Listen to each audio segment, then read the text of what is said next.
यो चाहिँ मुस्ताङको मुक्तिनाथ भन्ने ठाउँबाट हो। सो यस बिहानी पाखाको 8:30 बजेको दृश्य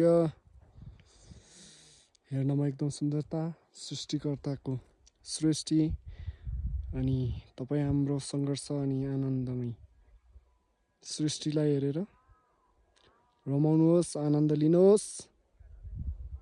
अनि हेर्नुहोस् हिमाल लगायतै पहाडहरू नजिक नजिक देखिन्छ।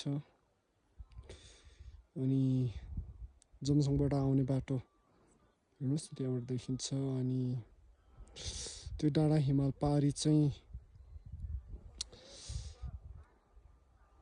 हेर्नुहोस्